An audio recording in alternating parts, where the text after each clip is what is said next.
जय हिंद। नमस्कार साथियों, कैसे हैं आप सभी लोग। उम्मीद करते हैं कि आप सभी लोग अच्छे होंगे। और साथियों, आप सभी लोग की तैयारी जो है बिल्कुल अच्छी तरीके से चल रही होगी। तो साथियों, आज की इस क्लास में हम सभी लोग जो है इंडियन नेवी एमआर एग्जाम के लिए टॉप मोस्ट इम्पोर्टेंट क्वेश्चन को देखेंगे, जो कि आपके 14 और 15 मई के एग्जाम के लिए जो है काफ़ी इंपॉर्टेंट है। तो आप इस क्लास को बिल्कुल अच्छी तरीके से लास्ट तक देखिएगा और इस क्लास में दिए जाने वाले इन सभी क्वेश्चनों को आप अच्छी तरीके से जरूर याद कर लीजिएगा, जिससे कि आप जो है अपने एग्जाम में सभी क्वेश्चन को आसानी तरीके से बना पाएंगे। तो चलिए फिर क्लास को स्टार्ट करते हैं। उनसे पहले यदि आप इस चैनल पे पहली बार जुड़े हैं तो आप जो है इस चैनल को सब्सक्राइब कर लीजिए और सब्सक्राइब करके ऑल नोटिफिकेशन को भी ऑल पे दबा के जुड़ जाइए, जिससे कि जब भी कोई नई क्लास हो सबसे पहले क्लास का नोटिफिकेशन आपके पास पहुंच सके। तो आप इस चैनल को सब्सक्राइब कर लीजिए, साथ ही साथ आप जो है इस क्लास को भी लाइक जरूर कर लीजिएगा। तो चलिए क्लास को स्टार्ट करते हैं और देखिएगा क्वेश्चन क्या पूछा है। क्वेश्चन पूछा है कि द्रोणाचार्य पुरस्कार की शुरुआत किस वर्ष हुई थी। चलिए बताएंगे। ये सभी क्वेश्चन जो है काफी इंपॉर्टेंट और चुनिंदे क्वेश्चन है, जो कि आपके एग्जाम में जो है 100% ये सभी क्वेश्चन आपको पूछे जाएंगे। और बताएंगे आप कि द्रोणाचार्य पुरस्कार की शुरुआत किस वर्ष हुई थी। तो द्रोणाचार्य पुरस्कार की शुरुआत हुए थे 1985 में। ऑप्शन ए यहाँ पे इस क्वेश्चन का सही जवाब है, 1985 में हुए थे। अगला प्रश्न देखेंगे। प्रश्न यहाँ पे दिया गया है कि सिंधु जल समझौता किन दो देशों के बीच हस्ताक्षरित किया गया। चलिए बताएंगे आप। तो सिंधु जल समझौता किन दो देशों के बीच हस्ताक्षरित किया गया। तो ये किए गए थे भारत और पाकिस्तान के बीच। ऑप्शन यहाँ पे सी इस क्वेश्चन का सही जवाब है, भारत और पाकिस्तान के बीच। अगला प्रश्न यहाँ पे दिया गया है और 3 नंबर क्वेश्चन क्या है कि HTML में एम का अर्थ क्या होगा। चलिए बताएंगे आप। चलिए बताइए कि HTML में एम का अर्थ क्या है। तो यहाँ पे एम का अर्थ होता है मार्कअप। ऑप्शन यहाँ पे 20 क्वेश्चन का सही जवाब है, मार्कअप हो जाएंगे। अगला प्रश्न देखेंगे। 4th नंबर क्वेश्चन है कि भावना रेड्डी का संबंध मुख्य रूप से किस शास्त्रीय नृत्य से है। चलिए बताएंगे। तो भावना रेड्डी का संबंध मुख्य रूप से किस शास्त्रीय नृत्य से है। तो इनका संबंध हो जाएंगे कुचिपुड़ी से। ऑप्शन यहाँ पे डी इस क्वेश्चन का सही जवाब है, कुचिपुड़ी से। अगला क्वेश्चन देखेंगे। क्वेश्चन यहाँ पे 5 नंबर है कि पोलो खेल किस प्रत्येक टीम में कितने खिलाड़ी होते हैं। चलिए बताएंगे आप। तो पोलो खेल की प्रत्येक टीम में कितने खिलाड़ी होते हैं। तो इनमें कुल 4 खिलाड़ी होते हैं। ऑप्शन ए सही जवाब है, 4 खिलाड़ी होते हैं। अगला क्वेश्चन देखेंगे। क्वेश्चन यहाँ पे है और 6 नंबर क्वेश्चन है कि ओमान की राजधानी का नाम क्या है। तो याद रखिएगा कि ओमान की राजधानी का नाम जो है यहाँ पे मास्कट हो जाएगा। ऑप्शन बी करेंगे सही जवाब, मास्कट हो जाएंगे। चलिए अगला क्वेश्चन देखेंगे। क्वेश्चन यहाँ पे है और 7th नंबर क्वेश्चन है कि महात्मा गांधी ने किस गोलमेज सम्मेलन में पहली बार जो है भाग लिया था। चलिए बताएंगे आप। तो महात्मा गांधी ने किस गोलमेज सम्मेलन में पहली बार भाग लिया था। तो याद रखेंगे ये भाग लिए थे द्वितीय गोलमेज सम्मेलन में। ऑप्शन यहाँ पे 20 क्वेश्चन का सही जवाब है, द्वितीय गोलमेज सम्मेलन में। अगला क्वेश्चन देखेंगे। क्वेश्चन 8 नंबर है कि सीके नायडू ट्रॉफी का संबंध किस खेल से है। तो याद रखिएगा कि सीके नायडू ट्रॉफी का संबंध जो है किस खेल से है। तो इनका संबंध हो जाएंगे क्रिकेट खेल से। ऑप्शन यहाँ पे सी सही जवाब है, क्रिकेट खेल से होगा। अगला प्रश्न देखेंगे। प्रश्न यहाँ पे है और 10th नंबर क्वेश्चन है कि 1971 का ऐतिहासिक युद्ध किन दो देशों के बीच लड़ा गया था। तो 1971 का ऐतिहासिक युद्ध किन दो देशों के बीच लड़ा गया था।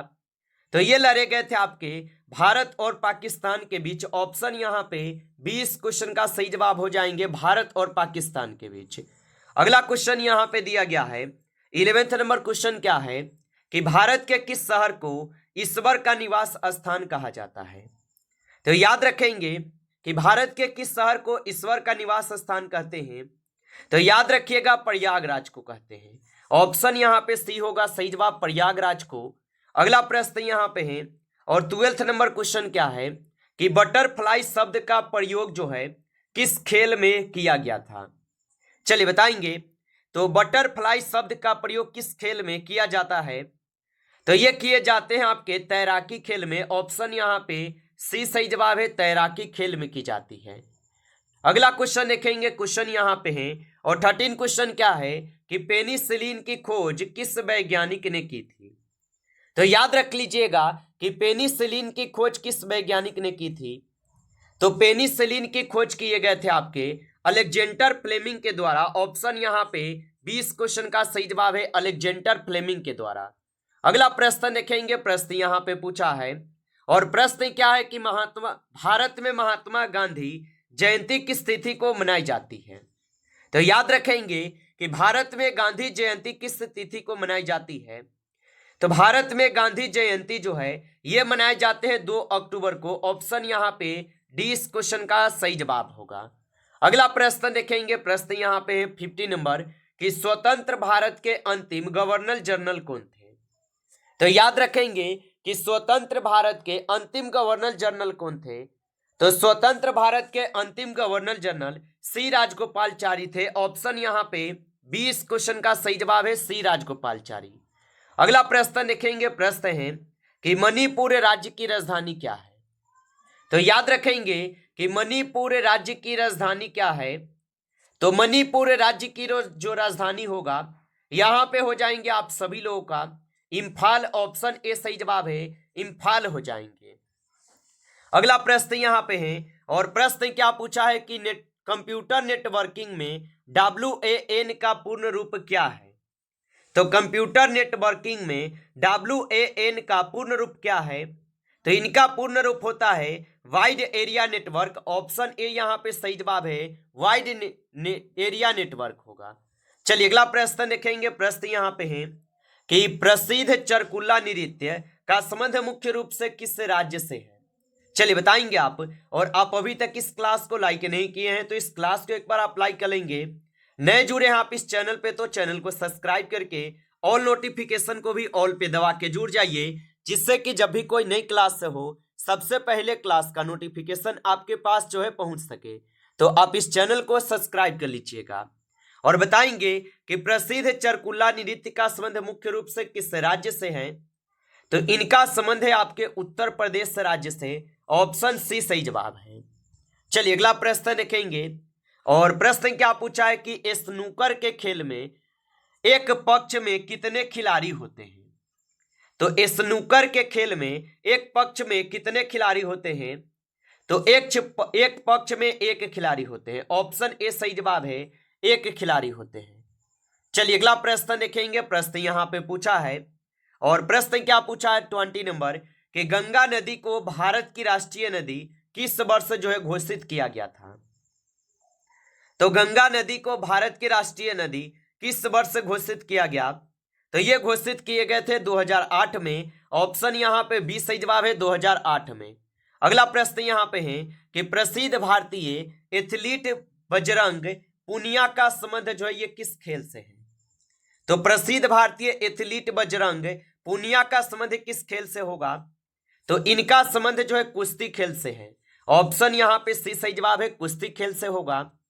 अगला क्वेश्चन यहाँ पे दिए गए हैं और 22 क्वेश्चन है कि प्रथम बौद्ध संगीति का आयोजन किस स्थान पर किया गया था?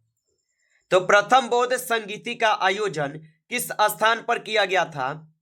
तो ये किए गए थे आपके राजगृह में। ऑप्शन यहाँ पे डी इस क्वेश्चन का सही जवाब है, राजगृह में। अगला प्रश्न देखेंगे और प्रश्न क्या पूछा है कि महामना के उपनाम से किसे जाना जाता है? तो याद रखेंगे कि महामना के उपनाम से किसे जाना जाता है? तो महामना के उपनाम से जानते हैं हम सभी लोग मदन मोहन मालवीय को। ऑप्शन ए यहाँ पे सही जवाब है, मदन मोहन मालवीय को जानते हैं। अगला प्रश्न देखेंगे और प्रश्न पूछा है कि हीमोफीलिया रोग में रक्त का थक्का नहीं जमता है, सामान्यतः रक्त का थक्का जमाने में कौन सा विटामिन जो है सहायक होता है? तो हीमोफीलिया रोग में रक्त का थक्का नहीं जमता है, सामान्यतः रक्त का थक्का जमाने में कौन सा विटामिन सहायक होता है? तो याद रखिएगा विटामिन के सहायक होता है। ऑप्शन सी सही जवाब है। अगला प्रश्न यहाँ पे है और प्रश्न क्या है कि ध्वनि को मापने के लिए कौन से यूनिट का उपयोग किया जाता है। तो ध्वनि को मापने के लिए कौन से यूनिट को उपयोग करते हैं, तो याद रखेंगे यहाँ पे डेसिबल का उपयोग होता है। ऑप्शन ए सही जवाब है, डेसिबल होगा। चलिए अगला प्रश्न देखेंगे और प्रश्न पूछा है कि वायुमंडलीय दबाव को मापने के लिए किस उपकरण का प्रयोग किया जाता है। तो वायुमंडलीय दबाव को मापने के लिए किस उपकरण का प्रयोग किया जाता है, तो याद रख लीजिएगा यहाँ पे बैरोमीटर का उपयोग करते हैं। ऑप्शन आपका बी सही जवाब है, बैरोमीटर। अगला प्रश्न देखेंगे और प्रश्न है कि डैश के कणों की गतिज ऊर्जा अधिकतम होती है। तो डैश के कणों की गतिज ऊर्जा अधिकतम होती है, तो ये हो जाएंगे आप सभी लोग का गैस के। ऑप्शन डी कीजिएगा सही जवाब, गैस के हो जाएंगे। अगला प्रश्न यहाँ पे है कि गति का प्रसिद्ध नियम डैश ने दिया था। तो याद रखेंगे कि गति का जो प्रसिद्ध नियम है ये किसने दिया था, तो गति का प्रसिद्ध नियम दिए थे न्यूटन। ऑप्शन यहाँ पे बी सही जवाब है, न्यूटन दिए थे। अगला प्रश्न देखेंगे और प्रश्न है कि दबाव को डैश से मापा जाता है। तो याद रखेंगे कि दबाव को डैश से मापा जाता है, तो दबाव को मापते हैं हम सभी लोग बल एवं क्षेत्रफल से। ऑप्शन यहाँ पे सी इस क्वेश्चन का सही जवाब है, बल एवं क्षेत्रफल से होगा। चलिए अगला प्रश्न देखिएगा और प्रश्न पूछा है कि 273 केल्विन का मान क्या है। तो याद रखेंगे आप कि 273 केल्विन का जो मान होता है इसका मान होता है 0 डिग्री। ऑप्शन आपका डी सही जवाब है, 0 डिग्री होता है इसका मान। अगला प्रश्न देखेंगे और प्रश्न है कि 33 नंबर, ध्वनि तरंगे में डैश यात्रा नहीं कर सकती है। तो याद रखिएगा कि ध्वनि तरंगे में जो है खाली स्थान आपके जो है यात्रा नहीं कर सकते। ऑप्शन आपका सी सही जवाब है, याद रखेंगे। चलिए अगला प्रश्न देखेंगे और प्रश्न क्या पूछा है। प्रश्न है कि मिश्रण प्रकृति में डैश हो सकता है। तो आप बताएंगे कि मिश्रण प्रकृति में जो है यहाँ पे समांगी और विषमांगी दोनों हो सकते हैं। ऑप्शन यहाँ पे सी सही जवाब है, समांगी और विषमांगी दोनों हो सकता है। आगे देखिए अगला प्रश्न यहाँ पे है कि इलेक्ट्रॉन की खोज जो है किसने किया था। तो याद रख लीजिएगा आप कि इलेक्ट्रॉन की जो खोज है यह खोज किए गए थे जे थॉमसन के द्वारा। ऑप्शन यहाँ पे 20 क्वेश्चन का सही जवाब है, जे थॉमसन के द्वारा इलेक्ट्रॉन की खोज की गई थी। नमस्कार साथियों, इस क्लास में जो है आपके टॉप 35 क्वेश्चन थे जो काफी इंपॉर्टेंट क्वेश्चन थे। ये सभी क्वेश्चन साथियों यदि आपको क्लास अच्छा लगा हो तो आप इस क्लास को लाइक कर लेंगे। नए जुड़े हैं आप इस चैनल पे तो चैनल को सब्सक्राइब करके ऑल नोटिफिकेशन को भी ऑल पे दबा के जुड़ जाइए, जिससे कि जब भी कोई नई क्लास हो सबसे पहले क्लास का नोटिफिकेशन आपके पास जो है पहुंच सके। तो आप इस चैनल को सब्सक्राइब कर लीजिए। चलिए फिर मिलते हैं आपसे एक नेक्स्ट टॉपिक के साथ नेक्स्ट क्लास में। तब तक के लिए जय हिंद, जय भारत।